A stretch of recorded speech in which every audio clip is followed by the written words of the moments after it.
I would like to invite Mahmoud Al-Burai. He's a senior advisor to Real Estate Regulatory Agency of Dubai, and he's going to discuss urbanization, opportunities, challenges in Africa. Please welcome him on stage.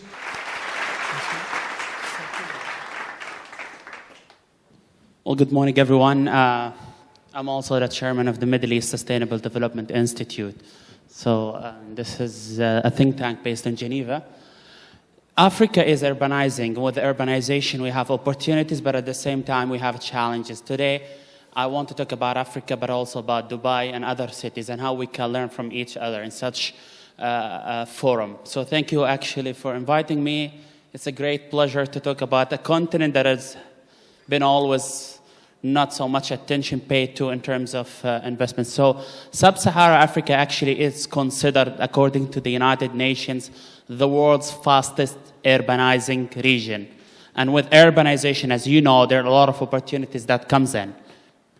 But at the same time, challenges that face such cities on their way to become more urbanized. So according to the United Nations, again, by 2030, Africa's GDP will reach $1.7 trillion, which 200% increase of them from the current GDP figures. And this is also another thing we need to watch for. This continent is growing. This continent is urbanizing in a way that creates a lot of opportunities. And mega cities actually in Africa will increase by 25% by 2025. And about 60% of Africa will be urbanized by 2050. And this means what? 60% of people will be living in cities in Africa. So these are the numbers we need to watch for.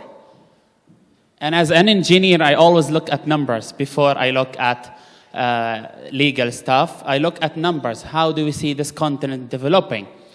Africa has also the youngest population, and out of 1.1 billion population of today, 350 million are young, and young for them is 10 to 24. And this number is going to almost be 906 million by 2100. So there are a lot of opportunities in this continent. So with urbanization, we have economic growth. We have actually, and this is also according to Oxford Economics, cities in Africa will experience higher growth rates than the cities of developed world. So all these numbers and all these facts tell us that there are a lot of opportunities that comes in Africa. Africa itself will require 4 million housing units per year as they are urbanizing. So I'm sorry, I'm focusing on real estate. This is where I spend most of my career. So it's about needs, but also it's about the opportunities. And also some reports talks about Africa will be also more industrialized as people move from rural areas to cities. But there are also challenges that we need to talk about. An increase in migration from rural to cities means what? Means pressure on infrastructure, pressure on water and sewerage, on streets. It means crimes, and numbers shows that 60% of urban residents in developing countries, especially Africa, they are under the threat of crimes. Massive wave of urbanizations without proper urban planning means that there are challenges. There are issues with health and happiness if the city grows overcrowded. But also crisis, and let's go a little bit China. For Chinese, crisis means two things. If you look at how they write it, one resembles danger and the other one opportunity. So even with challenges, we need to look at opportunities within these challenges. And I want to bring Dubai in this context. And this is how Dubai used to look like in 1973. And why Dubai? Because it's really great to look at how the city developed from a desert to what we see today. This is 1973. This is Dubai airport in 1960s. And this is the bodyguard or the watchman who used to come 7 a.m. and close the airport by 2 p.m. So this is how we used to be. 1990, as you see, these pictures are taken from NASA, and the red dots shows the areas of urbanization where real estate and housing are happening. So 2002, this is how these pictures change over time. 2006, you see more. 2008, you see much more. And this is, Mr. Musa said a very crucial word at the beginning, the leadership. And this is what actually one of the success factors is, trust and leadership. And when people trust your vision, your system, they will come, they will invest, and they will see the results. This is 2010. And this is from Land Department. We take actually registration from 1963. Before we opened up our market in 2001 and freehold, we had almost very minimum transactions of real estate. But when we opened our real estate market, everyone came. We had hundreds of billions of dirhams invested in this real estate market. And this shows us when we have leadership, when we have system, when we open up our economy, we welcome FDI, this is how the results. Some people say, yeah, but we had a recession. Yes, so what? It's like, as we said, within a crisis, we have the opportunities, we learn, we become stronger. So recently, there were a lot of pictures on Instagram called Challenge 2009, 2019, and so on. I think for cities, the challenge is to look at yourself 10, 15 years ago and compare it to who you are today. So this is how Dubai used to be a long time ago. And this is what it looks 10 years ago or 5 years ago. This is how Sheikh Zayed Road looks like in 1980, not so far. This is how it looked in 2012. This is where Burj Khalifa was in 2006, supposed to start. And this is how it is in 2013. So these are, today in Dubai, we have 217 nationalities of investors who invested in the real estate industry. And if we go to the United Nations record, there are only 193 countries registered in the UN system, which means that we have more people, more countries, more nationalities who came and invested. But we always look at the future. And this is what we've seen that we need to focus on in the coming few years. Look at long-term incentives, work more on talents acquisition and being attraction and attractive forces for talents, and so on. I don't want to go through the list. We need to rethink how we develop cities. We need to look at giving the crisis, the changes, the complexity, the way we run business nowadays, and the way that we run cities should be rethought about.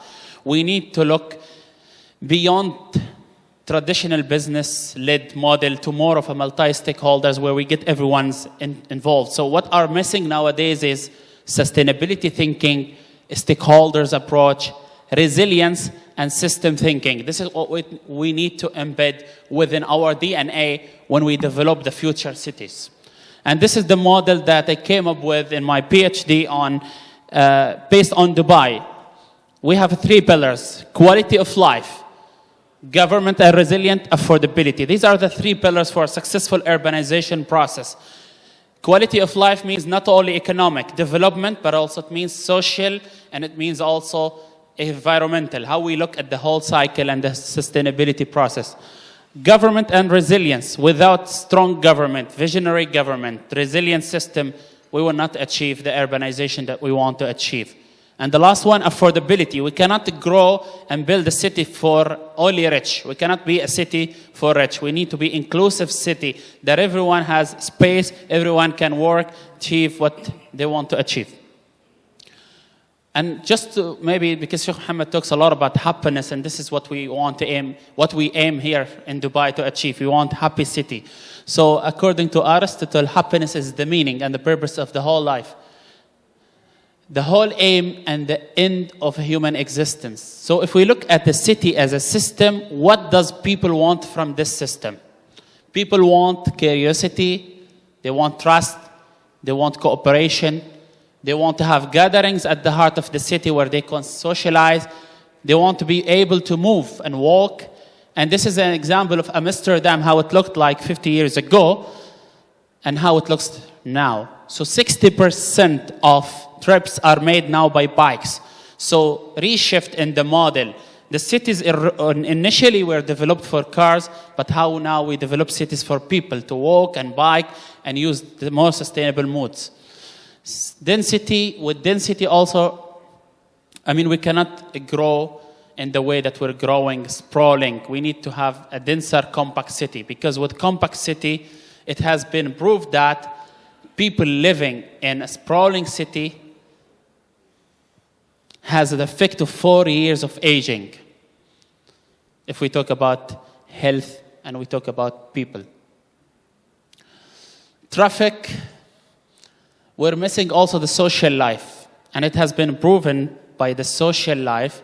If we are living closer to each other, this means that we have more years to live and we have less illness and diseases. If we live in trusting cities, we are living in happier cities. And if we use our cities in a more sustainable way, this means we have more spaces and less resources consumed. So if we compare different modes of transportation, the most sustainable one that consume less is the walkability and the biking, and this is what we need to do more of. A developed country, as the mayor of Bogota said, is not a place where the poor have cars. It is where the rich ride public transport. And if you plan cities for cars, you get more cars. But if you plan cities for people and places, you get more people and more places. If we invest in a green infrastructure. And just maybe to finish with, there's a book called Why Nations Fail. Nations fail when they build extractive economies, not inclusive.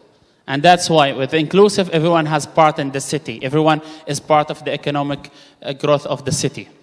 We need to develop more of affordable housing. We need to build a city for everyone. Happiness also requires inclusiveness. And this is a city that I just visited in India. They have a great model that maybe whenever you have time to go through, Amaravati, that they want to be one of the happiest 3 cities worldwide, focusing on governance, built environment, natural environment, economy, culture, and physical and mental living. Environment, we need also, as we build city, look at the environment. Currently, air pollution kills 7 million people every year. And it also has an impact on our happiness. According to the World Health Organization, 98% of cities don't meet WHO air quality guidelines. And 90% of people worldwide breathe polluted air. And you can imagine the impact on health, but also on happiness. It says that if you are subject to a certain degree of air pollution, you will feel dissatisfied in a percentage that is equivalent to 83% of separation, 100% of widowhood, 50% of unemployment. So it's exactly the same feeling. Oslo is a good city to look at. They're investing a lot in sustainable modes of transportation, with 30% of the new cars bought in Oslo are electrical cars. Last 2 slides were about our internal environment. We spend 90% of our time within buildings. What's the impact on our health? What is the impact of breathing, drinking, and everything inside buildings? It definitely has an impact on our life. So, and these are the last statistics that I have. 66% of people living in the UAE are overweight. These are the men, and 60% for women. And this means that the way we're living is not sustainable. We need to care more about our health, and we need to invest more in walkability of the city and bikeability of the city. So with the last slide, I want to say that there are a lot of opportunities in Africa, but they should learn from other cities and develop more sustainable, more affordable cities that will attract more people, will attract businesses, and will make Africa the most developed part of the world. Thank you so much. Amazing, amazing. Whenever I hear you, I feel always privileged, and you always impart a lot of knowledge.